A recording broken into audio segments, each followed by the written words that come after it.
এটা কথা আমি মনত ৰাখিব লাগিব, নাম ললেও কিন্তু পাপ হয়। মনত ৰাখিব, নাম ললে পুণ্য হয়, কিন্তু নাম ললেও পাপ হয় যদিহে প্ৰণালীটো নাজানে। কেনেকে চৰণ সঁচাকৈ সেৱা কৰি আছিলো, তোমাৰ চৰণ নেদেখি ক্ষণিকো থাকিবে নোৱাৰো হৰি। তোমাৰ চৰণ নেদেখাকৈ এখন টেকো থাকিব নোৱাৰো। তুমি অবিহনে ঐ বন্ধু মাধৱ অৱশ্যে যাইব মৰি।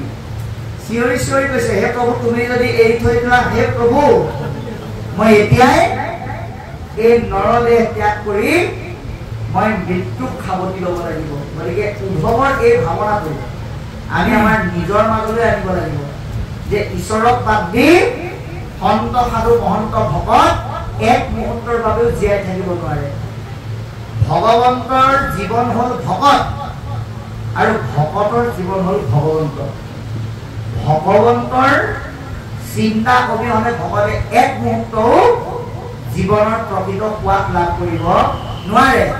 গতিকে সেইকাৰণে ভকতে ভগৱন্তৰ চিন্তা আৰু আদৰ্শৰ অবিহনে নিজকে জীয়াতেই মৰা বুলি অনুভৱ কৰে। সেইকাৰণে কৈছে, কি বুলি কৈছে যে তোমাৰ চৰণ পংকজ পুজিবে কত পুণ্য পাইলো লাগ। হে প্ৰভু তুমি তপ পুণ্য, তুমি বিনে পুণ্য দেখো ইটো ত্ৰিজগত। হে প্ৰভু তুমি হৈছা তপযুক্ত পুণ্যৰ সাধন মাৰ। তোমাৰ অবিহনে সকলোবিলাক পুণ্য দেখিছো এই জগতত। গতিকে হে প্ৰভু কাপুণ্য কৰো চৰণত ধৰো বিয়োগ মুখ লগত। তোমাৰ চৰণত কাকুতি কৰি ধৰি প্ৰাৰ্থনা জনাইছো, তুমি যদি যোৱা মোকো লগতে লৈ যোৱা। ইয়াৰ দ্বাৰা আমাক কি বুজালে যে আমি কলিযুগত পুণ্য আছে বুলি ভাবি পেলাই যদি ধ্যান কৰো, পুণ্য আছে বুলি ভাবি পেলাই যদি আমি তপ কৰো, পুণ্য আছে বুলি ভাবি আমি যদি যজ্ঞ কৰো, পুণ্য আছে বুলি ভাবি আমি যদি তীৰ্থ কৰো, ভাগৱতে কৈছে এইবিলাকৰ কোনো কাম নাই। তপ জপ যোগ যজ্ঞ তীৰ্থ স্নান দানৰ সমস্ত পুণ্যৰ ফল কৃষ্ণৰ নামত লুকাইছে। সেইকাৰণে মহাপুৰুষ মাধৱদেৱে কৈছে, যিটো জনে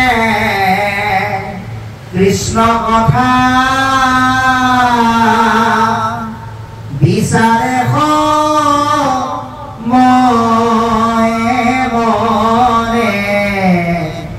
ধৈৰ্য ধৰি ক্ষণে কথা কয়, যত তীৰ্থ স্নান দান দেৱ পিতৃ যজ্ঞ যাগ যোগাদিৰো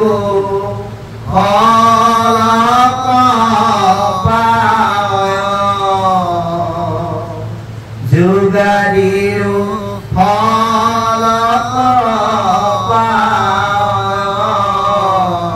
এতিয়া আপোনালোকে চাওক, আমাক শাস্ত্ৰই কৈছে যিজনে সময়ৰ প্ৰতি লক্ষ্য ৰাখি, সময়ৰ সঁহাৰি বুজি, সময়ৰ ইংগিত বুজি ভগৱন্তৰ চৰণ সেৱা কৰি তেওঁৰ নাম ল'বৰ কাৰণে বিচাৰে, সেইজনে এই নামতে পাই যায় বুলি কৈছে। কিন্তু আমাৰ গণ্ডগোলটো তাতেই লাগি যায়। কি লাগে বোলে আমাৰ চব আছে, কি আছে বোলে খাবলৈ ভাত আছে, পিন্ধিবলৈ কাপোৰ আছে, থাকিবলৈ ঘৰ আছে, কৰবালৈ যাবলৈ গাড়ী আছে, খেতি কৰিবলৈ মাটি আছে, নাই কি বোলে নাম ল'বলৈ সময় নাই।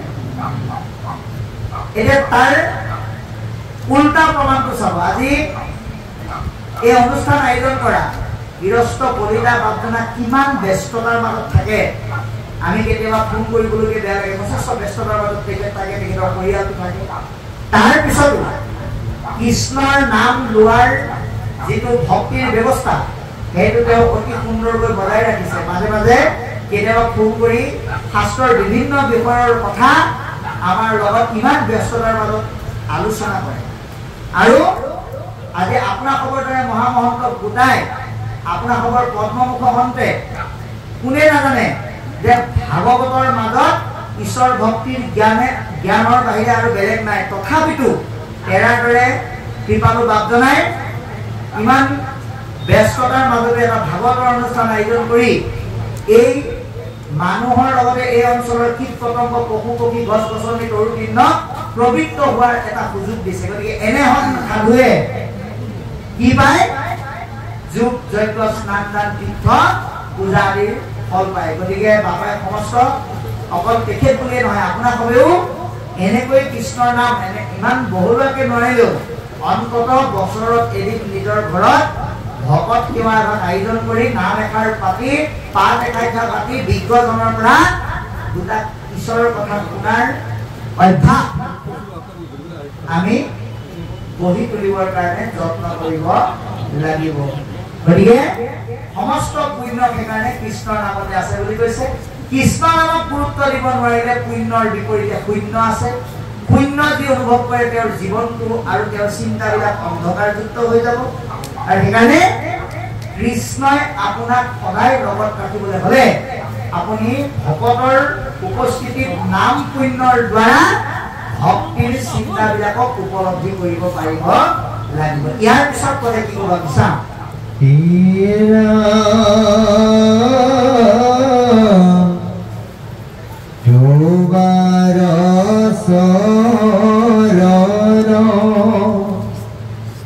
পঙ্কজ পুজিবে কত পুইনে পাইলু লাগ বাপজ গনাথ নকৰায়নাথ ভকতক তুমি ত্যাগ হৈমকে অমৃত তোমাৰ চৰিত্ৰ কোনে মাত্ৰ যিটো নৰে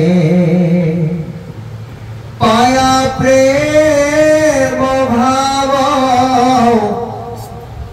নেৰৈত যুপদ বিহৰক পৰিহৰে শয়নে সপনে স্নান গৈ পস্তানে সদা সেৱা কৰো আমি তোমাক দেখি ৰাখি প্ৰাণ প্ৰভু কি মতে বৰ্তি গোস্বামী মই পিন্ধো চাৰ বস্ত্ৰ অলংকাৰ তোমাৰ শিষ্ট কায়া দহায়া সুচিত কিনো বিপৰীত কৰিব দুষ্টৰ মায়া জ্ঞানী গণে সুখে ইন্দ্ৰিয় পদমী কাম ক্ৰোধ লোভজিনী যিটো ব্ৰহ্মপদ এ পাৱই প্ৰভু পুন আহাতু আছে বিঘিনী ও আমি মহামূঢ়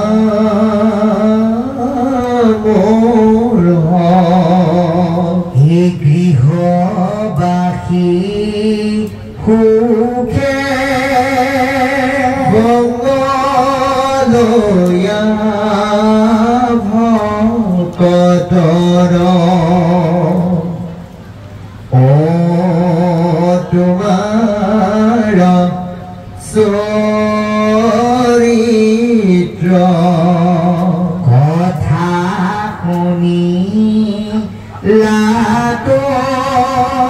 কৰিব দুষ্কৰ মায়া।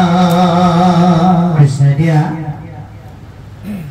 ইয়ালৈকে আমাক পদবন্ধে কি কৈছে আমি আলোচনা কৰিম যে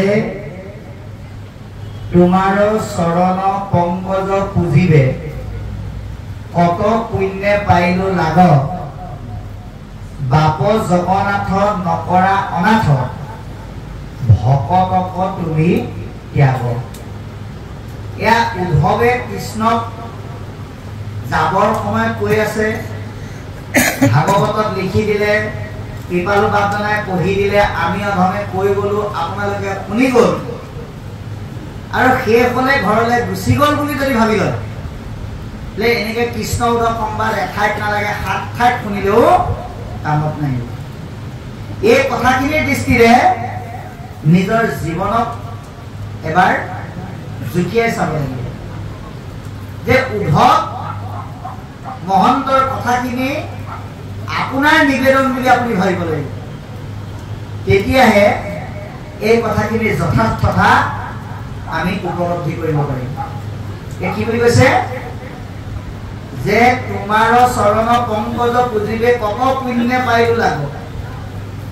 এতিয়া আজি আপোনাক মহামহন্ত বিশ্বনাথ চাৰিআলি বা বাপজনাৰ নিমন্ত্ৰণ ক্ৰমে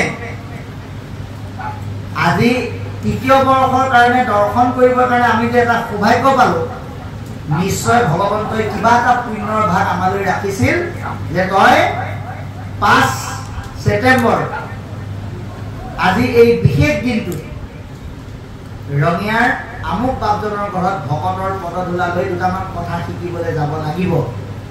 এইটো ভগৱন্তই আমাক সেই পুণ্যকণ দি থৈছে আপোনালোকৰ চৰণ সেৱা ধৰি কৃষ্ণ কথা শিকিবৰ কাৰণে। আৰু আপোনালোকো পুণ্যৱান যে বাপজনাৰ নিমন্ত্ৰণ ক্ৰমে আজি আহি এই অনুষ্ঠানত অকণমান বহি একেলগে ভগৱন্তৰ কথা ভাগৱতৰ যোগেদি আলাপ কৰিবৰ কাৰণে সুযোগ পাইছে।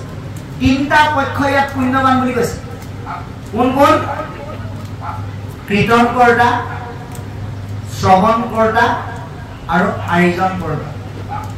আৰু তিনিওজনে সমানে পুণ্য লৈ আছে। ইয়াত কিন্তু ভগৱন্তই কোনো কম বেছি নকৰে। গতিকে এই পুণ্য বৃদ্ধি কৰিবৰ কাৰণে তিনিওটা পক্ষই অকণমান বিশেষ কেইটামান কথাত গুৰুত্ব দিব লাগিব। এতিয়া আমি 3টা শ্ৰেণীৰ কথা ক'লো। 1 নম্বৰ পুণ্যৱন্ত হ'ল আপোনালোক শ্ৰৱণ কৰ্তাসকল। গতিকে শ্ৰৱণ কৰিবৰ কাৰণে যে ইয়াত সুবিধা পাইছে পুণ্যৰ যোগেদি, সেই পুণ্যৰ পৰা যাতে আকৌ পুণ্যবিলাক মাইনাছ কৰি পেলাই যাতে ইয়াৰ পৰা পাপ এসোপা লৈ যাব লগা নহয়। এটা কথা আমি মনত ৰাখিব লাগিব, নাম ললেও কিন্তু পাপ হয়। মনত ৰাখিব, নাম ললে পুণ্য হয় কিন্তু নাম ললেও পাপ হয় যদিহে প্ৰণালীটো নাজানে। কেনেকে হয়? আপুনি ভগৱন্তৰ কথাৰ এই স্থলীত আহি উপস্থিত হল, আপোনাক আসন দিলে, আপুনি বহিল, ভাগৱত পাঠ আৰম্ভ হল আৰু আপোনাৰ নিচিনা 4জন ব্যক্তিক গোটাই লৈ আপুনি বজাৰত কি হল, পথাৰত কি হল, বিয়া ঘৰত কি হল, এয়া যদি আলোচনা কৰি থাকে আৰু একান্তভাৱে শ্ৰৱণ কৰা সকলক যদি আপুনি বিঘ্নি জন্মায় যে পুণ্য স্থানলৈ আহিব আপুনি পাপ লৈ যোৱাহে হ'ব। সেইকাৰণে আমি ইয়ালৈ আহোঁতে যাতে অন্য কথাবিলাক পদূলি মুখতে এৰি থৈ আহোঁ, তাৰ কাৰণে চেষ্টা কৰিব লাগিব। কীৰ্তন কৰ্তাৰ পাপ হয়, এইটো মনত ৰাখিব।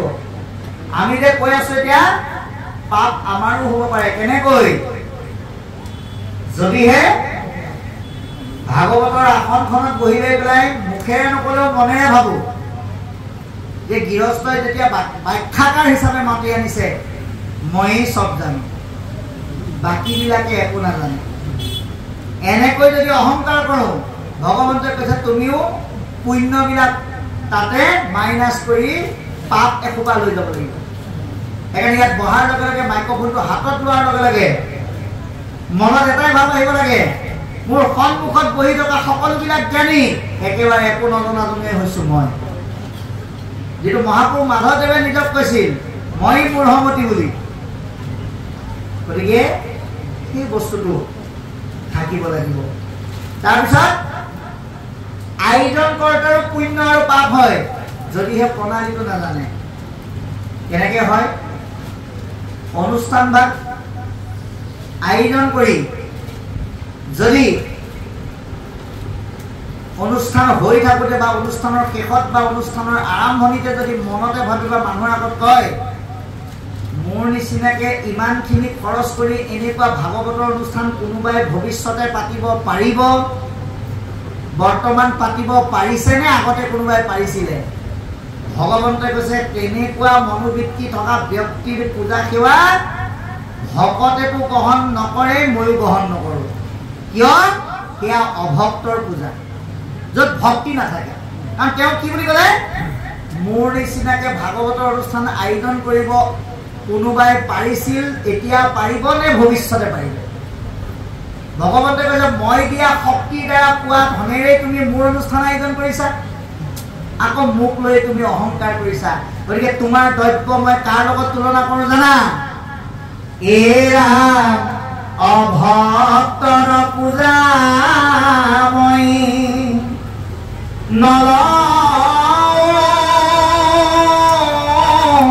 সকলে যেন শিমলুৰ পুষ্প পৰিথাকে তলে। গতিকে অভক্তৰ পূজা শিমলু গছৰ ফুলৰ লগত তুলনা কৰিছোঁ। গতিকে আমি কিন্তু অহংকাৰবিলাক এই শ্ৰৱণকৰ্তা, কীৰ্তনকৰ্তা আৰু আয়োজনকৰ্তাই কি কৰিব লাগিব? ত্যাগ কৰিব লাগিব। গতিকে সেইকাৰণে কৈছে যে তোমাৰ চৰণত পংকজ পুথিবে কত পুণ্য পাই লাগ। আমি পুণ্য ভগৱন্তই পুণ্য দিয়াৰ কাৰণেহে আমি সকলে এইখিনি সুবিধা পাইছোঁ। বাপ জগন্নাথ নকৰা অনাথ, কোনোবা পিতৃ মাতৃ নাই, সেইজন দেখিবলৈ অনাথ হয় কিন্তু সেইজন প্ৰকৃততে অনাথ হ'ব নোৱাৰে। অনাথ সেইজনহে যাৰ লগত ভগৱন্ত নাই। সেইকাৰণে আমি কওঁ নহয় তোমাৰ কোনো নাই চিন্তা নকৰিবা, যাৰ লগত ভগৱান, যাৰ কোনো নাই তাৰ লগত ভগৱান আছে। গতিকে মানুহ অনাথ তেতিয়াহে হয় যেতিয়া ভগৱন্তই এৰি দিয়ে। সেইকাৰণে উদ্ধৱৰটো এতিয়া আমাক কৈছে হে প্ৰভু তুমি যাতে আমাক এৰি নিদিয়া, তোমাৰ ভকতক তুমি যাতে কেতিয়াও ত্যাগ নকৰা, এই বুলি প্ৰাৰ্থনা জনাইছে। সম্যকে অমৃত তোমাৰ চৰিত্ৰ কোনে মাত্ৰ যিটো নৰে। ভাগৱতৰ যোগেদি নিগৰিত হোৱা ভগৱন্তৰ অমৃতময় কথাখিনি, ভগৱন্তৰ গুঞ্জক লীলা চৰিত্ৰ কথাখিনি কেনেকুৱা বুলি ক'লে? অমৃতময় বুলি কৈছে।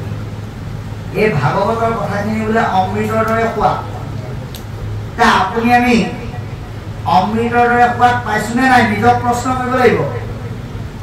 যদি পাইছো আমাৰ ক'ব লগা নাই, যদি নাই পোৱা তেতিয়াহ'লে আমাৰ গণ্ডগোলবিলাক আছে। কাৰণ সেৱালে মানুহ দুটা উদ্দেশ্যত যায়। আপোনালোকৰ ফালে অৱশ্যে ভক্তিভাৱে যায় দেই, মই আপোনালোকৰ ফালৰ কথা কোৱা নাই, আমাৰ ফালৰ কথা কৈছো। এই ভাগৱতৰ অমৃতটো আকৌ অকণ বেলেগ ধৰণে বিচাৰে। ভাগৱত শেষ হোৱাৰ পিছত যদি সোধা যায় বোলে বাপ আপোনাক নামলৈ মাতিছিলে নাই, বোলে মাতিছিলে, গৈছিলে নাই, গৈছিলো, বোলে আপুনি অমৃতৰ সোৱাদটো পালে নাই, বোলে পালোহেঁতেন অকণমান কমি গ'ল, বোলে কি কমিলে, বোলে দালিত নিমখ ভালকে নহ'লে। অমৃতৰ সোৱাদটো বোলে তেনেকে চায়। কিন্তু প্ৰকৃত ভকতে অমৃতৰ সোৱাদটো আত্মাবাদী চিন্তাৰে চায়। কৃষ্ণ নামৰ ৰস, এই ৰস অমৃতময় ৰস, যি ৰস আত্মাই পান কৰে। আয়া আমি আত্মা তৃষ্ণাতুৰ হৈ আপোনালোকৰ দৰে ভকতৰ মাজত এয়া পান কৰি আছো। এই পান কৰোঁতে কৰোঁতে আমি মৃত্যুক জয় কৰিব পাৰিম। মৃত্যুক জয় কৰিব কেতিয়া পাৰিব?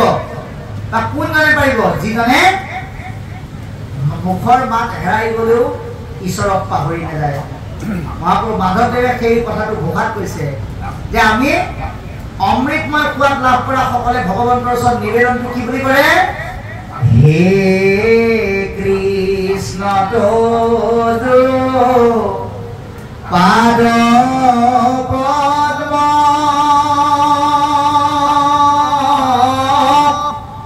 পঞ্জৰ ভিতৰে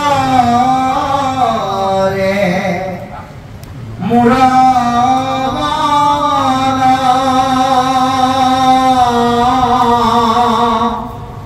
ৰাজহংস পক্ষী ঠাকুৰ প্ৰভু সৰ্বথা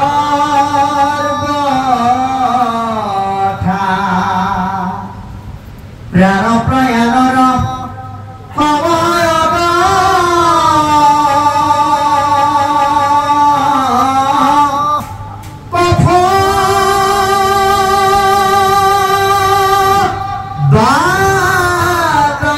বাদপীঠ আদি কণ্ঠ বিৰুদ্ধে তোমাৰ স্মৰণ কথা এই কণ্ঠ বিৰুদ্ধে তোমাৰ স্মৰণ কথা। হে প্ৰভু, তোমাৰ কণ্ঠৰ ভিতৰত ৰাজহাঁহ যেনেকৈ সজাত বন্দী হৈ থাকে, ঠিক তেনেকৈ তোমাৰ সেই সুন্দৰ কণ্ঠৰ ভিতৰত মোক বন্দী কৰি ৰাখা। তুমি মোক এনেকুৱাকৈ কৃপা কৰা, জীৱনৰ শেষ সময়ত যদি মোৰ কণ্ঠ ৰুদ্ধ হৈ যায় তথাপিতো মোৰ স্মৃতিপটৰ পৰা যাতে তোমাৰ নাম কেতিয়াও নেহেৰাই, সেইখন কৃপা তুমি আমাক কৰা। আমি এই নিবেদনেৰে ভগৱন্তক পূজা সেৱা কৰিব লাগে। তেতিয়া সেইদৰে কি হয়? ভয়া প্ৰেম ভাৱত নেৰে তজু পাব। তেওঁৰ মনত ভক্তি প্ৰেমৰ সৃষ্টি হয় আৰু তেওঁ কেতিয়াও কৃষ্ণৰ চৰণ সেৱা এৰিব নোৱাৰে আৰু সেইজনে বিষয়ক ত্যাগ কৰিব পাৰে। বিষয় মানে কি? বিয়া বাৰু কৰাই ল'ৰা ছোৱালী জন্ম দিয়াটো বিষয় নহয়, লগাতকৈ বেছি বিচাৰি ঈশ্বৰক পাহৰি যোৱাটোহে বিষয়। সেই বিষয়ৰ পৰা সেইজন মুক্ত হয়।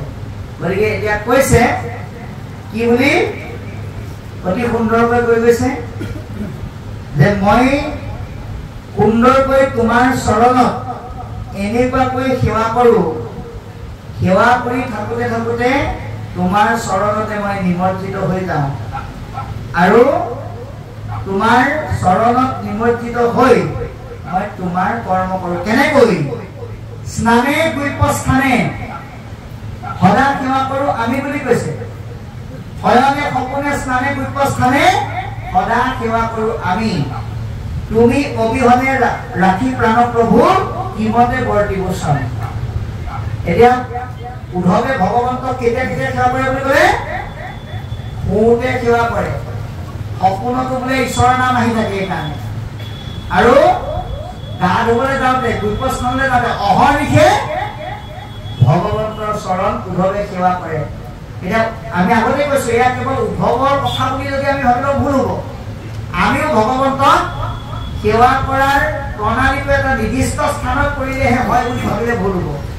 সকলো সময়তে আপুনি ৰাতিপুৱা শুই উঠি বিচনাৰ পৰা মাটিত ভৰিটো দিয়াৰ আগতেই ভগৱন্তৰ নামটো লওক, কাৰণ আপুনি যে সাৰ পাই উঠিছে সেইটো ঈশ্বৰৰ কৃপা। ঈশ্বৰৰ কৃপা নহ'লে পুৱাতে পৰলোকগামী হোৱা ব্যক্তিৰ উদাহৰণো আছে। সেইকাৰণে আপুনি ৰাতিপুৱা শুই উঠাৰ পৰা কৰা প্ৰতিটো কৰ্মত ভগৱন্তৰ নামটো যেতিয়া ল'ব, ঈশ্বৰে আপোনাক কেতিয়াও এৰি নিদিয়ে। সেইকাৰণে কৈছে মণি পিলুচাৰ বস্ত্ৰ অলংকাৰ তোমাৰ অশিষ্ট খাই দহাই আছো চিত কিনো বিপৰীত তৰিমু দুষ্টৰ মায়া। গতিকে মই পিলুচাৰ তুমি পিন্ধাৰ পিছত যিখিনি থাকে সেইখিনি মই বস্ত্ৰ আৰু অলংকাৰ পিন্ধো, তোমাৰ উচিষ্ট খাওঁ, উচিষ্ট মানে জুঠা নহয় দেই, মনত ৰাখিব। আমাৰ সেৱাবিলাকত ভকতে খোৱাৰ পিছতহে বিলনীয়াই খায়, কিন্তু এই একেটা নিয়মে আমাৰ ব্যক্তিগত জীৱনত কাৰোবাৰ ঘৰত কিন্তু প্ৰয়োগ নহয়। আপোনালোকৰ ফালে অৱশ্যে হয়। কি নহয় মানে অন্নমুঠি বা ভাতমুঠি বনোৱাৰ পিছত আইগৰাকীয়ে কুকাৰে, কেৰাহীয়ে, চচপেনে, কাঁহীয়ে, হাতাৰে দাঙি আনি টেবুলত থৈ দিয়ে আৰু ল'ৰা ছোৱালী আৰু স্বামীক কয় ময়ো তোমালোকৰ লগতে খাওঁ, যাক য'ত যিমান লাগে নিজে নিজে ল'বা। সেই চিষ্টেমটো কিন্তু কেতিয়াও এখন গৃহস্থ ঘৰত হ'ব নালাগে। সকলোকে দি মেলি লোৱাৰ পিছতহে এগৰাকী আয়ে আহাৰ ল'ব লাগে। এই নীতিটো আজি কৃষ্ণ ভগৱন্তৰ যোগেদি উদ্ধৱে দেখুৱাই দিছে। তেতিয়াহে ভক্তিৰ স্থিতভোগতাৰ যোগেদি আপুনি মায়া জয় কৰিব পাৰিব। জ্ঞানী গণে সুখে ইন্দ্ৰিয় ধমি কামক ক্ৰোধ উভতিৰি পাৱৈ ব্ৰহ্মপদ যিটো তাতো জানা তাহাঁতো আছে বিধি। যে জ্ঞান মাৰ্গীসকলে কি কৰে? ব্ৰহ্মপদ লাভ কৰে।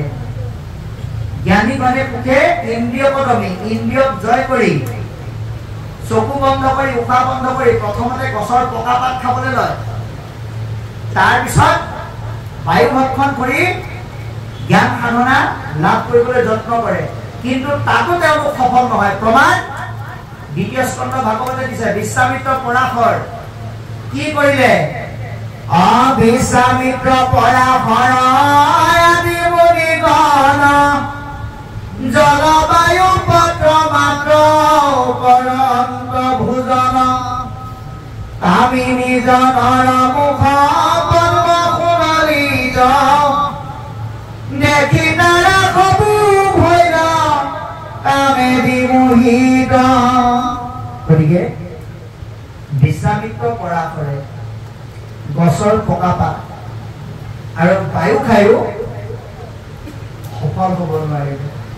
গতিকে আপুনি আমি এই দুৰ্ঘুৰ কলিযুগত ইন্দ্ৰিয় দমন কৰি জ্ঞান মাৰ্গৰ দ্বাৰা যিটো ব্ৰহ্ম প্ৰাপ্ত কৰাটো ইমান সম্ভৱ নহয়। কলিযুগত ব্ৰহ্ম প্ৰাপ্তিৰ একমাত্ৰ মাধ্যমটোৱে হৈছে কি? ভক্তি। সেইকাৰণে কৈছে যে তোমাৰ গুঞ্জক লীলা চৰিত্ৰ সুন্দৰকৈ শ্ৰৱণ কৰি বিষয়ক জয় কৰি এই মায়াৰ দুষ্ট পথৰ পৰা নিজক অতিক্ৰম কৰি দুষ্কৰ মায়া জয় কৰিবৰ কাৰণে তুমি আমাক কৃপা কৰা। কাক কৰা? যিজনে তোমাৰ গুঞ্জক লীলা চৰিত্ৰ শুনে। এইখিনিলৈকে আমাক পদে ক'লে। ইয়াৰ পিছত কি ক'ব আমি শুনিম।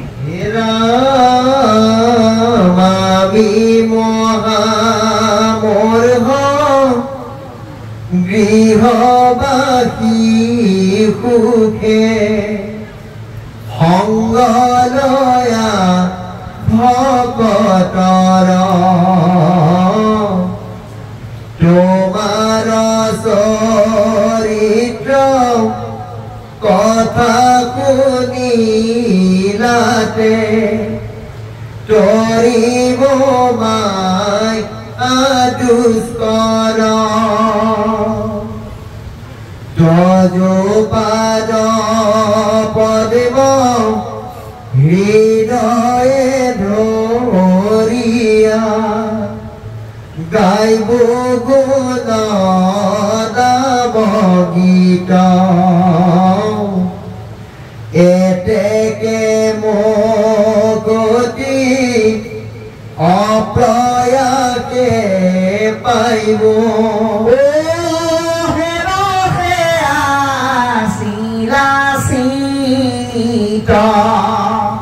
চৰণ চত্ৰৰ ছায়া সেৱই যিটো সিটো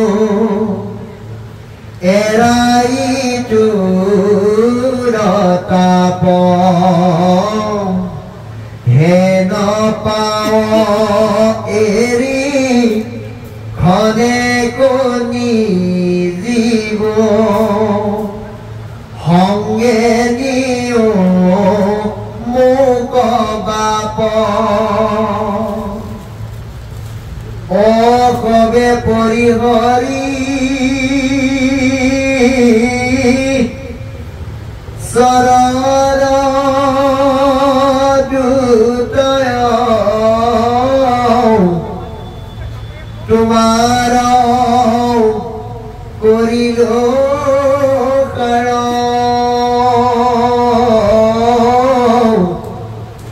তুমি এৰিলা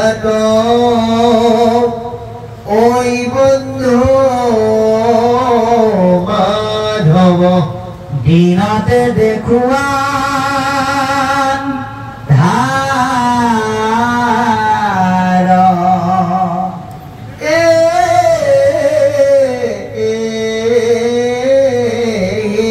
প্ৰণনাথ নকৰা অনাথ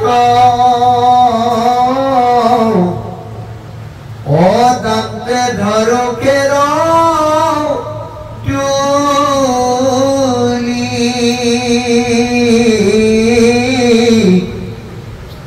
তোমাৰ বিয়োগে অগণি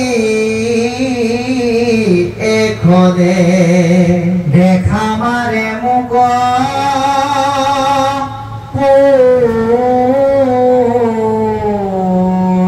এতিয়া চাওক ৰজু গুণ নামৰ গায়কো অপ্ৰয়াসে হেনকে আছিলা চিত যে তোমাৰ গুঞ্জক নাম কীৰ্তন অতি সুন্দৰকৈ কৰিম এয়াই আছিল মোৰ জীৱনৰ মূল চিন্তা এতেকে মুকুতি প্ৰায়বোৰ অপ্ৰয়াসে আৰু তেতিয়াহে সহজভাৱে মুক্তি লাভ কৰিব পাৰিম সেই চিন্তাৰে তোমাৰ গুঞ্জক গাই আছিলোঁ তোমাক পৰোক্ষ আৰু প্ৰত্যক্ষ দুটা ৰাস্তাৰে সেৱা কৰিছিলোঁ কিন্তু আজি সেইখিনিৰ পৰা বঞ্চিত হ'ব লগা হ'ল প্ৰভু তোমাৰ চৰণত দুনাই দুনাই নিবেদন কৰোঁ কি বুলি হয় তুমি থাকি যোৱা নহয় অংগে নিও মুক বাপ তোমাৰ চৰণ চক্ৰ সেৱা কৰি জীৱসকলে এই সংসাৰৰ তাপবিলাকৰ পৰা মুক্ত হয় আমি সকলো সংসাৰৰ তাপত তাপিত হৈ আছো এই সংসাৰৰ তাপৰ পৰা আমি উদ্ধাৰ পাবলৈ হ'লে কৃষ্ণ দেৱতাৰ চৰণত আশ্ৰয় ল'ব লাগিব আপুনি এতিয়া চাওক আজি ইমান গৰম আপুনি যেতিয়া ঘৰৰ পৰা খোজকাঢ়ি ওলাই আহে আপোনাৰ ঘৰৰ মানুহে কি বুলি কয় বোলে পাৰিলে ছাতিটো লৈ যাওকচোন বৰ ৰ'দ কিয় কয় বাৰু কাৰণ ৰ'দৰ তাপে আপোনাৰ গাটো পুৰিব যে ছাতিটো লৈ গ'লে কি হ'ব সেই ৰ'দৰ তাপৰ পৰা আপুনি অকণমান ৰক্ষা পাব গতিকে ছাতিটোৱে যেনেকৈ আপোনাক ৰ'দৰ তাপৰ পৰা ৰক্ষা কৰে ছাতিটোৱে যেতিয়া আপোনাক ৰ'দৰ তাপৰ পৰা ৰক্ষা কৰে তেতিয়া ছাতিটো আপোনাৰ কাৰণে কি আশ্ৰয়স্থল ঠিক তেনেকৈ এই সংসাৰৰ তাপবিলাকেও আমাক চাৰিওফালৰ পৰা তাপিত কৰি ৰাখিছে এই তাপৰ পৰা ৰক্ষা পোৱা আশ্ৰয়স্থল বা আশ্ৰয় মাধ্যম বা আশ্ৰয়ৰ ছাতিটোৱে হ'ল কৃষ্ণ কৃষ্ণৰ চৰণত আপুনি ধৰক কৃষ্ণই তেতিয়া আপোনাক সুন্দৰকৈ আঁকোৱালি ধৰিব সেইকাৰণে আমি ছাতিটো কিনিলেই নহ'ব আপোনাক এটা বাস্তৱ কাহিনী কওক এবাৰ এজন মানুহে দোকান এখনলৈ গ'ল গৈ পেলাই ক'লে দোকানী মোক এটা ছাতি দিয়ক দোকানী বোলে ঠিকে আছে লোৱা কিমান দামী ছাতি লাগে বোলে আপোনাৰ দোকানত থকা চবতকৈ দামী ছাতিটো মোক দিয়ক তেতিয়া দোকানীয়ে ছাতিটো উলিয়াই দিছে আৰু গ্ৰাহকে কৈছে কিমান দাম বোলে এই ছাতিটোৰ দাম হ'ল 1150 টকা বোলে কিমান দিন যাব বোলে আপুনি ভালকৈ যদি চলে 7 বছৰমান যাব বোলে মোক ইমান কম দামী ছাতি নালাগে বোলে আপোনাক কিমান দামী ছাতি লাগে বোলে মোক এনেকুৱা এটা ছাতি দিয়ক যিটো ছাতি অকল ময়ে নহয় মোৰ পুত্ৰ মোৰ নাতি নাতিৰ পুত্ৰ তাৰ পুত্ৰকে ধৰি 7 পুৰুষে চলালেও যাতে ছাতিটো ফাটি নাযায় এনেকুৱা এটা ছাতি আপুনি মোক দিয়ক যদি আছে এতিয়া দোকানী বোলে এনেকুৱা ছাতিটো আনৰ দোকানত আছে নাই নাজানো মোৰ দোকানততো দূৰৰ কথা মই তেনেকুৱা ছাতি দেখিও পোৱা নাই আৰু বনাইছে বুলি কৈ কোনো শুনিও পোৱা নাই আপুনি যদি বেলেগত পায় তেতিয়াহ'লে আপুনি লৈ যাওক এতিয়া গ্ৰাহকজনে মোক উদাস মনেৰে ঘূৰি আহিল কিন্তু দোকানীজনে পটককৈ কিবা এটা বুজি পালে তেওঁৰ মনোভাৱটো আৰু সেইকাৰণে ক'লে ৰ'বচোন ঘূৰি আহক আপুনি বিচৰা তেনেকুৱা এটা ছাতি মোৰ দোকানত পাইছোঁ, মোৰ আছে নিচিনা মনত আছে। তাৰপিছত তেওঁ খুব ধুনীয়াকৈ চাকি এটা উলিয়াই আনি পেলাই বোলে এইটো লৈ যাওক, বোলে এইটো দাম কিমান, বোলে এইটো আপুনি 50 টকা কমাই দিলেও হ'ব, 1100 দিলেও হ'ব। বোলে আগৰটোতকৈ দেখোন কম দামী এইটো কিমান দিন চলাব পাৰি, বোলে আপোনাৰ যিমান দিন মন যায়। আপুনি 7 পুৰুষে কৈছে আপুনি 21 পুৰুষলৈকে চলাব পাৰিব। কিন্তু এই চাকিটোৰ এটা চৰ্ত আছে, বোলে কি চৰ্ত, বোলে আপুনি চাকিটো কোনোদিন আপুনি ৰ'দত মেলিব নোৱাৰিব, বৰষুণত মেলিব নোৱাৰিব। চাকিটো আপুনি জপাই থব লাগিব। তাৰমানে আপুনি চাকি মেলি ধৰিলে চাকিটোৱে ৰ'দ বৰষুণ ধৰি আপোনাক ৰক্ষা কৰিব। ঠিক তদ্ৰুপ আপুনি যদি কৃষ্ণৰ চৰণত ধৰে, কৃষ্ণই আপোনাক সংসাৰৰ তাপৰ পৰা ৰক্ষা কৰিব। গতিকে উদ্ধৱে এতিয়া সেইটোকে কৈছে যে তোমাৰ চৰণত ধৰিছোঁ, তুমি আমাক এই সংসাৰৰ তাপৰ পৰা উদ্ধাৰ কৰা, নহ'লে আমাৰ গত্যন্তৰ নাই। তোমাৰ চৰণকে জীৱনৰ সাৰ বস্তু বুলি ভাবিছোঁ। গতিকে ভগৱন্তৰ চৰণ যদি আপোনাৰ আমাৰ প্ৰত্যেকজন ব্যক্তিৰ জীৱনৰ সাৰ সমল হ'ব পাৰে, যে আমাৰ আৰু কিহৰ চিন্তা। সেইকাৰণে উদ্ধৱে কৈছে তোমাক বাদ দি এই জগতত যিমানবিলাক আছে সকলোবিলাক দেখা পাইছোঁ, যদিও মই কিন্তু দেখা নাই। যদিও আনে কৈ আছে দিন হৈ আছে, মই কিন্তু দিনতে আন্ধাৰ দেখিছোঁ। গতিকে ইয়াৰ দ্বাৰা কি বুজালে, আমাৰ এই বাহ্যিক জীৱনত আপুনি আমি দেখি থকা চকুকেইটাৰ কিন্তু বিশেষ মূল্য নাই। এই চকুকেইটাই আপুনি চৰ্মচকুৰে বাহ্যিক পৃথিৱীখন দেখিব পাৰিব, সন্মুখত ওলাই থকা চন্দ্ৰটো দেখিব পাৰিব, কিন্তু অন্তৰত থকা ভগৱন্তক জাগৃত কৰিবৰ কাৰণে আপোনাৰ অন্তৰ্দৃষ্টিৰ প্ৰয়োজন। সেইকাৰণে নাৰদে ভগৱন্তক যেতিয়া লগ পালে 4জন সন্যাসীৰ জ্ঞানৰ দ্বাৰা, তেতিয়া সেই 4জন সন্যাসীক নাৰদে কি বুলি কৈছিল, গুৰু বুলি মান্যতা কৰিছিল আৰু কৈছিল এৰা অহিৰন্ত ঈশ্বৰ আপুনি মহাজ্ঞান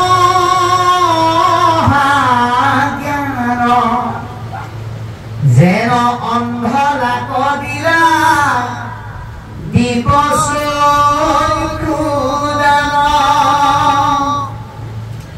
গতিকে সেইজনে অন্ধতাত থাকে যিজনে ভক্তিৰ পোহৰ লাভ কৰিব নোৱাৰে। গতিকে আপুনি আমি দিনত দেখা সূৰ্যৰ পোহৰটো কৃষ্ণ সূৰ্যৰ পোহৰলৈ পৰিৱৰ্তন কৰি হৃদয়ত তাৰ পৰশ পেলাবৰ কাৰণে আমি প্ৰত্যেকেই যত্ন কৰিব লাগিব। এই কথা আমাক আজি অতি সুন্দৰকৈ জনাই কৈছে, হে প্ৰভু তুমি যে গুচি যাবা, এই কথা ভাবি পেলাই মোৰ অন্তৰত যিপুৰা জুই ওলাইছে, মোৰ অন্তৰত ওলোৱা জুয়ে মোকেই তিল তিল কৰি পুৰি মাৰিছে। গতিকে দেখা মাৰে মোক পুৰি উৰি গৈছে। গতিকে আমাৰ অন্তৰত কৃষ্ণৰ অবিহনে জ্বলি থকা জুই, যিকুৰা জুই, সেই জুইকুৰা ভকতেহে দেখিব পাৰে, অইনে কিন্তু দেখিব নোৱাৰে বা অইনে চাবলৈ সেইটো অনুভৱ কৰিব নোৱাৰে। সেই জুইকুৰা আমি নুমুৱাব লাগিব, কিহৰ দ্বাৰা, ঈশ্বৰৰ নামৰ দ্বাৰা। এই কথা আমাক জনাইছে। ইয়াৰ পিছত কি ক'ব আমি শুনিম। এৰা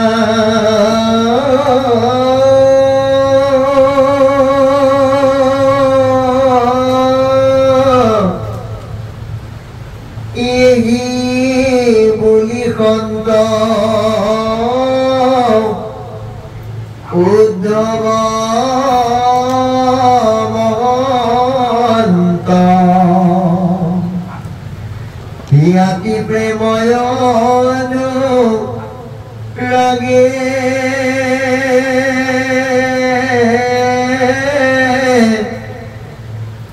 অনেক কাতৰ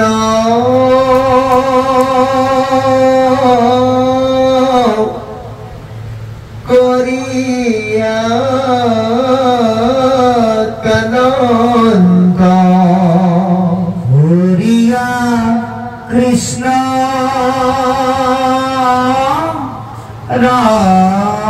পাৱে নয়নৰ নিৰ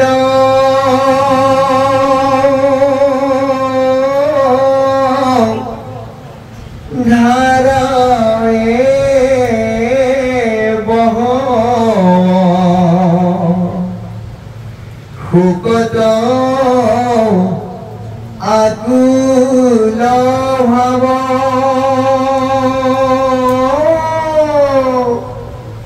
অকত কাকুতি কৰিয়া কানন্ত ধৰিয়া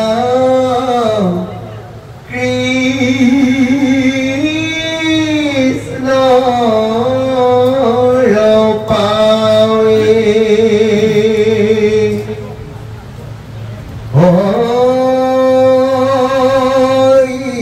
নয়ন শরণ দুখানি তেজি জীব কুলতে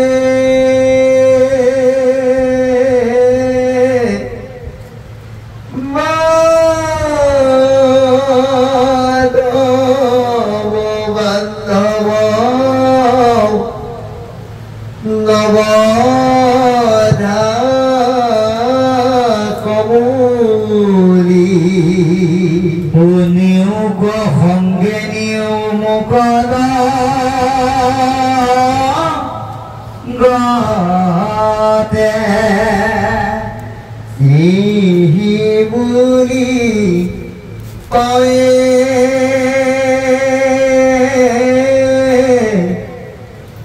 পৰিয়া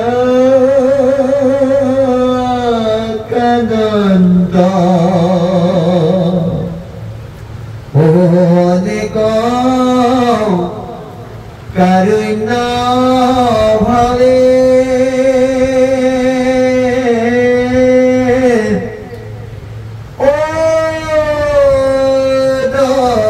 দিশে দুখে দেখন্ত আন্ধাৰ ও শীতল নাহি কে গাৱে ৰাম ভকতৰ দুখ দেখি ভগবন্ত ভৈলন্ত নেত্ৰ সজ্জল অকন্তকে কিছু চপৰাইলা মাত সংকোচ মুখ কমল হেৰা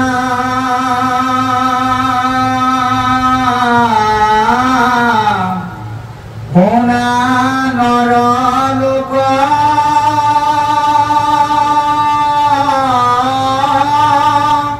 মহন্ত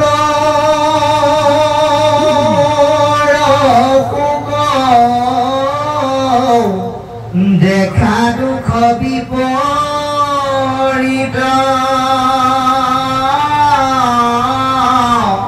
ধন জন যত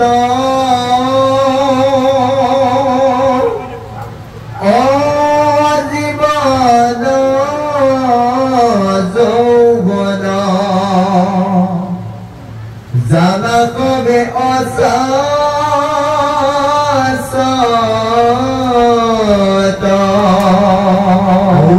পুত্ৰ পৰিবাৰ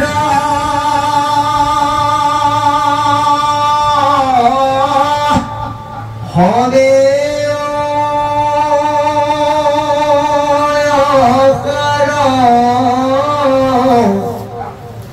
নাতে তাতে মায়া ক্ষণিকতে থাকি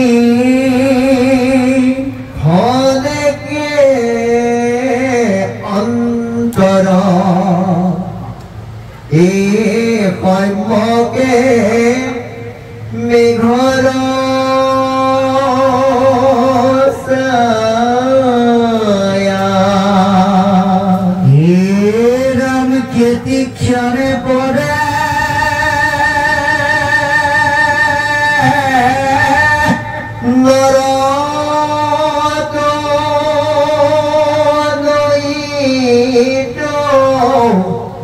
জীবন জলৰ ৰেখা হততে চিন্তিও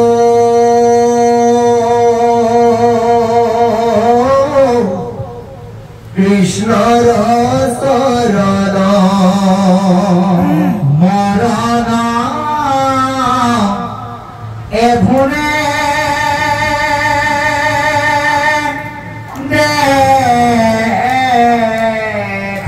কৃষ্ণ এতিয়া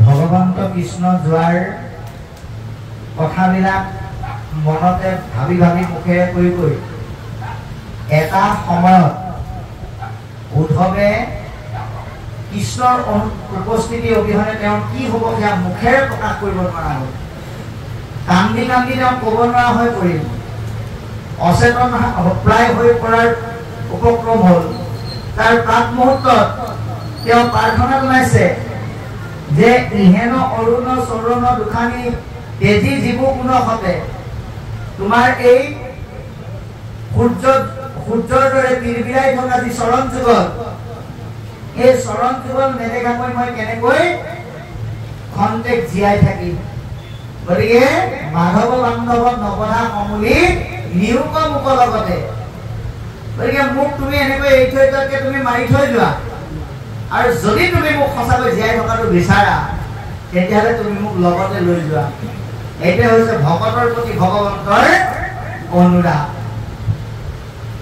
আত্মাবাদী অনুৰাগ গতিকে এনেকৈ বিভিন্ন ধৰণে কাকুতি সুলভ বাণীৰে ভগৱন্তৰ চৰণত পৰি বাগৰি বাগৰি ক'ব নোৱাৰা হৈ উদ্ধৱ মহন্তই কান্দিলে গতিকে যেতিয়া এনেধৰণে কান্দিছে ভকতৰ দুখত ভগৱন্ত কেতিয়াও ৰৈ থাকিব নোৱাৰে তেওঁৰ সুন্দৰ পদুম ফুল সদৃশ চকুৰ পৰা টুপ টুপকৈ চকুলো ববলৈ আৰম্ভ কৰিছে তেওঁ কান্দিবলৈ আৰম্ভ কৰিছে গতিকে এই কথাখিনি প্ৰকাশ কৰিলে পৰৱৰ্তী আমাক এয়া উপদেশ দিছে যে শুনা নৰলোক মহন্তৰ শোক দেখা দুখ বিপৰীত যে হে জীৱশ্ৰেষ্ঠ মানৱ তোমালোকে খন্তেকীয়া দুখ সুখ পাই পেলাই কিন্তু বৰ বেছি ভাবি নাথাকিব এতিয়া আমাৰ বিলাকৰ কি হয় অকণমান বেছিকৈ সুখ পালে আমি আনন্দত ক'ব নোৱাৰা হওঁ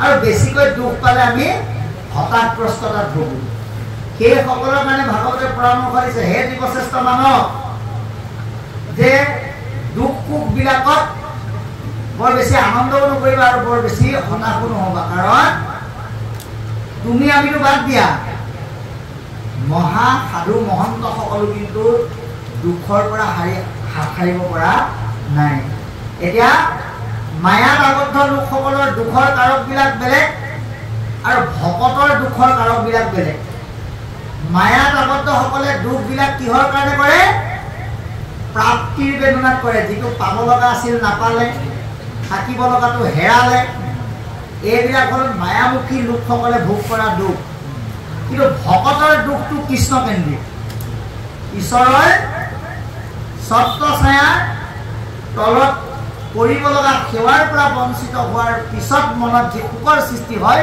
সেইটোৱে হৈছে ভকতীয়া যি দুখ যিটো এতিয়া উদ্ধৱে পাইছে গতিকে কৈছে যে দুখ মায়ামুখীয়ে হওক বা ভক্তিমুখীয়ে হওক সকলোৰে জীৱনত দুখে কিন্তু প্ৰভাৱ বিস্তাৰ কৰিবই শুনা নৰলোক মহন্তৰ শোক দেখা দুখ বিপৰীত জীৱন যৌৱন যত ধন ধন জীৱন যৌৱন জানা সবে অশাশ্বত এইটো বৰ ডাঙৰ কথা ক'লে এক নম্বৰতে কি বুলি ক'লে ধন মানে পইচা পাতিবিলাক বোলে অস্থায়ী এতিয়া ভাগৱতে যেতিয়া পইচা পাতি অস্থায়ী বুলি ক'লে আজি ভাগৱত শুনি ঘৰলৈ গ'লো কাইলৈ আকৌ ভাগৱতলৈ আহিম নামলৈ আহিম কিন্তু আমি পইচা পাতি ঘটাৰ কথা বাদ দিম আৰু কাৰণ সেয়া কাম নাই বুলিয়ে কৈ দিলে আচলতে সেইটো কোৱা নাই সেইবিলাক পইচাহে অস্থায়ী যিজনে ধন ঘটিছে ঠিকেই কিন্তু খৰচ কৰাৰ প্ৰণালীটো নাজানে। পইচা পাতি খৰচ উৰে পাৰে ঘটিছে, কিন্তু খৰচ কৰাৰ ক্ষেত্ৰত অকণমান গণ্ডগোল কৰে। আপোনালোকৰ ফালে অৱশ্যে নকৰে দেই, আমাৰ ফালে কৰে। কেনেকৈ কৰে চাব। মানে আমাৰ কিছু কিছু জেগাত বুলি কৈছোঁ, আমাৰ উজনি অসমৰ বা মধ্য অসমৰ কিছু কিছু জেগাত এইটো অকণমান নজনাৰ কাৰণে, ভুলবশতঃ এইটো এটা হয়, অজ্ঞতাৰ কাৰণে। জানি পেলাই কিন্তু কোনেও নকৰে। অৰ্জন কৰা ধন খৰচ কৰাৰ ক্ষেত্ৰত অকণমান গণ্ডগোল এটা কৰে। কেনেকৈ কৰে? বোলে মাঘৰ বিহু উৰুকা আহিছে, গতিকে পৰিয়ালটো মিলি পেলাই খানা এটা খাব লাগিব নহয়। কিহেৰে খাবা? বোলে এইবাৰ হাঁহেৰে খাম। কিমান দাম বা? বোলে 800 টকা। বোলে চিন্তা নকৰিবা, মই 1000 দিম, কিনি আনা। তাৰপিছত এইবাৰ ভাদমহীয়া গাঁৱতে এটা বৰ ভক্তিমূলক অনুষ্ঠান পাতিছে। দাইটি প্ৰত্যেকখন ঘৰৰ পৰা কিন্তু 1500কে ধৰিছে। আপুনি দিবনে? এই ইমান টকা লাগেনে? মাঘৰ বিহুত হাঁহটো খাবলৈ 700 টকা খৰচ কৰিলে কোনঠাবোৰ নকৰিলে, কিন্তু ভক্তিময় অনুষ্ঠানটোত 500 টকা খোজোতেই উৎসৱ খাই উঠিল। ইমান টকা লাগেনে? সেই ব্যৱস্থাটোৰ কথা কৈছে যে ধন অৰ্জন ঠিকেই কৰে, কিন্তু খৰচ কৰাৰ প্ৰক্ৰিয়াটো নাজানে। য'ত খৰচ কৰিব নালাগে তাত যিমান পাৰে খৰচ কৰা, য'ত দিব লাগে তাত কিন্তু দিবলৈ বহুত গুচি গ'ল বুলি ভাবে। সেইকাৰণে শাস্ত্ৰই সিদ্ধান্ত দিছে, ধন থাকি যিটো বিষ্ণু বৈষ্ণৱ কণে গৃহাগত হইলে যদি নাই বুলি খেৰৈ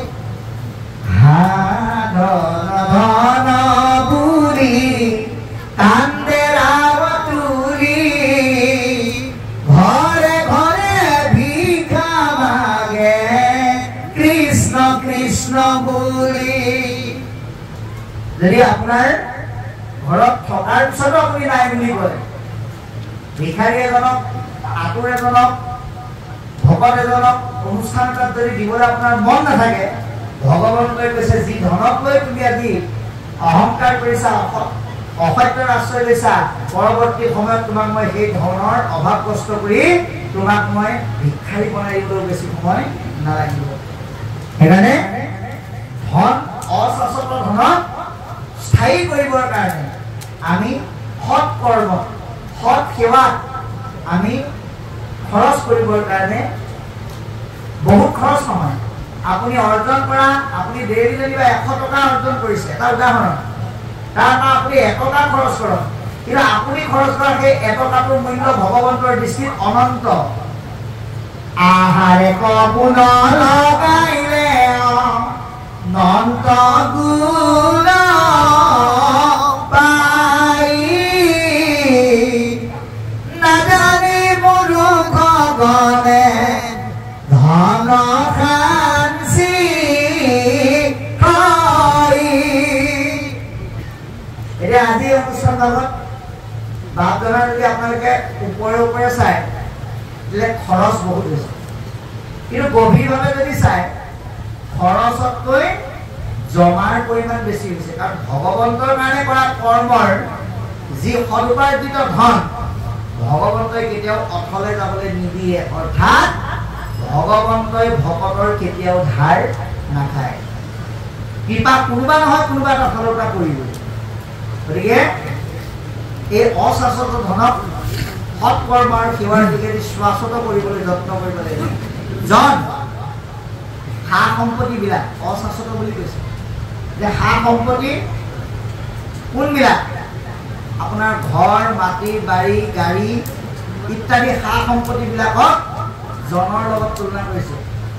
সেইবিলাক যদিও অশাশ্বত, আপুনি যদি ভাবিলে এই বস্তুবিলাকত মোৰ অধিকাৰ নাই, ঈশ্বৰৰ কৃপাতহে পাইছোঁ, এনেকৈ যদি ভাবিলে সি কেতিয়াও অশাশ্বত হৈ ধৰা দিব নোৱাৰে।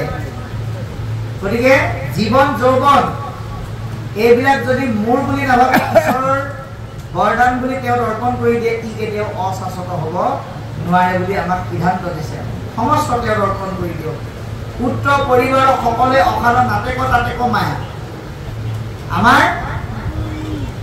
আমি জন্ম দিয়া পুত্ৰ সংগ কৰা পৰিবাৰ এইবিলাক অসাৰ বুলি ক'লে আৰু কৈছে নাটেক তাতেক মায়া হয় মানে নাটে কিন্তু মনত ৰাখিব আপুনি সহবাস কৰা ভাৰ্যাগৰাকী জন্ম দিয়া পুত্ৰটো কেতিয়াও আপোনাৰ কাৰণে অসাৰ হ'ব নোৱাৰে যদিহে আপুনি শাস্ত্ৰৰ পৰা প্ৰণালীটো চাই সংসাৰ ধৰ্ম পালন কৰে তাৰ দৰে বসুদেৱ আৰু দৈৱকীৰ দৰে কংসই বসুদেৱ আৰু দৈৱকীক যেতিয়া বিয়া দিবলৈ গৈ আছিলে বাটতে আকাশীবাণী শুনিলে জাকলৈয়া গাঁৱৰ কংস পুনৰে অজ্ঞান ইহাৰ অষ্টম পুত্ৰে তুললৈবে প্ৰাণ এই কথা শুনাৰ লগে লগে দৈৱকীয়ে কি কৰিলে কংসই দৈৱকীক কি কৰিলে একেভাৱে দুচাও কৰোঁ বুলি ঠাণ্ডা তুলি ধৰিলে কিন্তু বসুদেৱে ক'লে সত্য ৰক্ষাৰ কাৰণে মোৰ যিমানটা পুত্ৰ জন্ম হয় জন্ম হোৱা মাত্ৰকে তোমাক আনি গতাই দিম তুমি যি কৰা কৰিবা এটা স্বামীৰ সত্য পালনত দৈৱকীয়ে অন্তৰ দাঁত কৰি পেলাই সহযোগিতা কৰিলে গতিকে তেনেকুৱাকৈ স্বামীৰ প্ৰতিটো কৰ্মত যি ভাৰ্যাই সহযোগিতা আগবঢ়ায় কিন্তু প্ৰতিটো কৰ্মত সহযোগিতা মানে এনেকুৱা নহয় আকৌ দেই এইটো ভুল নুবুজিব বোলে স্বামীয়ে কৈছে বোলে হেৰা আজি ৰাতি মোৰ অকণ অহা দেৰি হ'ব তুমি পাৰিলে সাৰ পাই থাকিব বোলে ক'লে যাব এই আমুকৰ বাৰীত তামোল দুটুকমান আছে সিহঁতৰ মানুহ চব ৰাতি ভিতৰত সোমাই যায় গতিকে মই পাৰি আনিমগৈ পাৰিলে তুমিও অকণমান মোৰ লগতে ওলাই টচটো দেখুৱাই ইফালে সিফালে মানুহ চাবা এতিয়া ভাৰ্যাগৰাকীয়ে যদি কয় ঠিকে আছে ব'লক ভালেই হ'ব ময়ো কথাটো ভাবি আছিলোঁ তেনেকুৱাকৈ সহযোগিতা কৰিলে কিন্তু কামত নাহিব সহযোগিতা সেইটোহে আপুনি মোৰ স্বামী বিবাহৰ সম্বন্ধে পুৰুষৰ ধাংগিনী স্বামী বুলি ধৰ্ম কৰ্ম পাই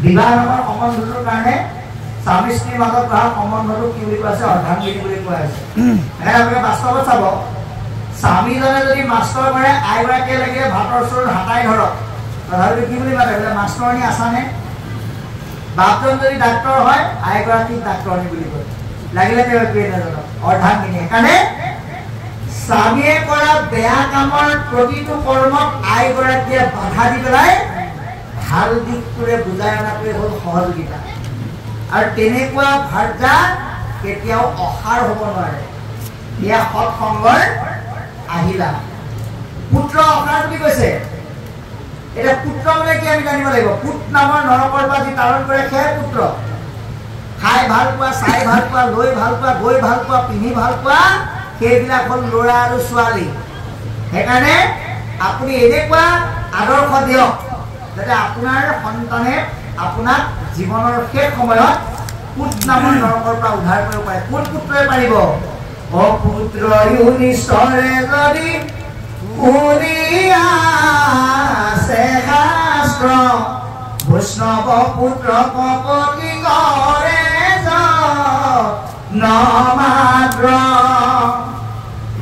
সেইজন পুত্ৰহেঁতৰ যদি বৈষ্ণৱ পুত্ৰ হয় আৰু বৈষ্ণৱ পুত্ৰ হ'বলৈ হ'লে বৈষ্ণৱী গুণ নিজৰ পৰিৱেশত আজিৰ দৰে এই বাপজনাই কৰ্মপন্থা লোৱাৰ দৰে বা অসমৰ বিভিন্ন প্ৰান্তত এনেকুৱা ব্যক্তিসকলে লোৱা পন্থাৰ আদৰ্শৰ দৰে ঘৰখনত এটা ভকতীয়া পৰিৱেশ থাকিব লাগিব যদি বোলে ৰাতিপুৱা দুপৰীয়া আবেলি যদি নিজেও ভিতৰ সোমাই থাকে আৰু পুত্ৰ ভাৰ্যাকো কয় বোলে গেটৰ চাইনবোৰ্ডত লিখি দিয়া কুকুৰৰ পৰা সাৱধান তেতিয়া আলহী নাহে এই বুলি যদি ভিতৰ সোমাই থাকে তেতিয়াহ'লে সেইখন ঘৰৰ পৰা কোনো আদৰ্শৰ জন্ম নহয় বুলি সিদ্ধান্ত দিছে এতিয়া আমাক কৈছে যে পুত্ৰ পৰিবাৰৰ সকলে অসাৰৰ নাটেক তাতেক মায়া খনিকতে থাকি খন্তেকে অন্তৰে সৈম্যকে মেঘৰ ছায়া মেঘৰ ছায়াৰ দৰে বুলি কৈছে বতৰ ডাৱৰ হ'লে বৰষুণ দিলে আকৌ ডাৱৰবিলাক যেনেকৈ আঁতৰি যায়